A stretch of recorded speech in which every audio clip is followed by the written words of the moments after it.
দিদি, তোর নতুন ফ্ল্যাট থেকে ঘুরে এসে মাকে বললাম সব খুঁটিয়ে খুঁটিয়ে, তোর ঝকমকে মোজাইক মেঝে, ইমালশান লাগানো দেওয়াল, আধুনিক ডাইনিং টেবিল, জানলা দরজায় ঝোলানো দামি পর্দা, এমনকি তোর ব্যালকনিতে রাখা বাহারি পাতার টব, সব কিছুই বললাম মাকে। নগেন দত্ত লেনে আমাদের এই আলো বাতাসহীন একতলার ভাঙা ঘরে বসে মা সব শুনলেন চোখ বুজে। শুনতে শুনতে মার মুখে ফুটে উঠেছিল হাসি, আর আর চোখে আসছিল জল। তোর ব্যালকনিতে দাঁড়ালে ছড়িয়ে থাকা শহরটাকে অনেক দূর পর্যন্ত দেখতে পাওয়া যায়। বসবার ঘরের দেওয়ালে নতুন কেনা একটা সুন্দর পেইন্টিং ঘরটাকে কি গাম্ভীর্যে ভরিয়ে তুলেছে, এসব কিছুও মাকে বললাম। চোখ বুজে শুনতে শুনতে মার মুখে ফুটে উঠছিল হাসি, আর চোখে আসছিল জল।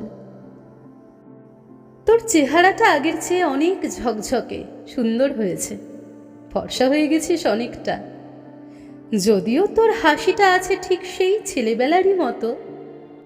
জামাইবাবুর মুখে শুনলাম সামনের পুজোয় তোরা নাকি একেবারে পুরো দক্ষিণ ভারতটাই বেরিয়ে আসবি।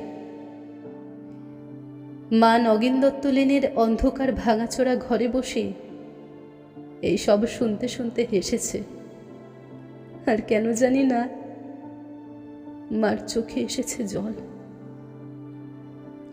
সবকিছুই বলেছি দিদি, শুধু শুধু তোর ডাইনিং স্পেসে রাখা দুধ সাদা রঙের ওই ফ্রিজটার কথা মাকে বলিনি।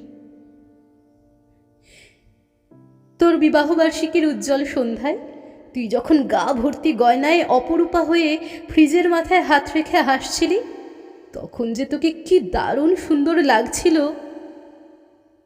মাকে বলিনি সে কথাও।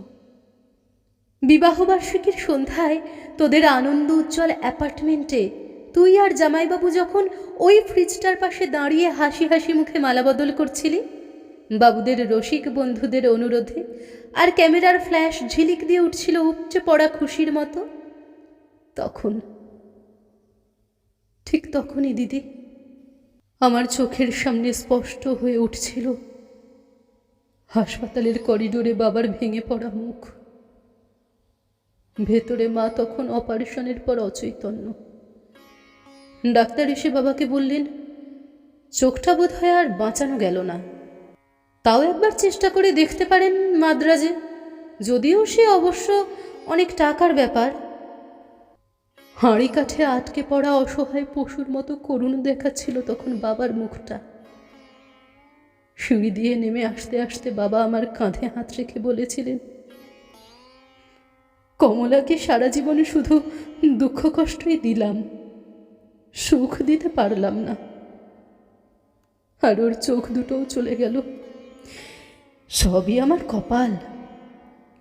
দিদি, অনেক দরদস্তুর চাপাচাপির পর তোর বিয়েটা যখন আরও কয়েক ভরি সোনা আর একটা ফ্রিজের দাবিতে আটকে পড়েছিল অনিশ্চয়তার ঘেরাটোপে, বাবা তখন কাউকে না জানিয়ে চড়া সুদে ধার করেছিলেন অনেক টাকা। সামান্য মাইনের প্রাইভেট কোম্পানির চাকরি করা বাবা বেঁচে থাকতে থাকতে অন্তত একটা মেয়েকে পার করার দুরন্ত আশায় ঝুঁকি নিয়ে ফেলেছিলেন অনেকটা।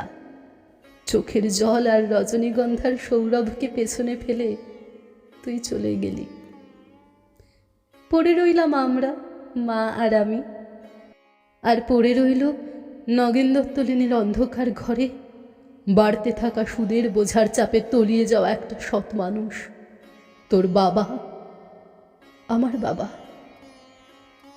দিদি, তোর গা ভর্তি গয়না আর ওই দুধ সাদা ফ্রিজের কথা মাকে বলা হয়নি কিছুতেই।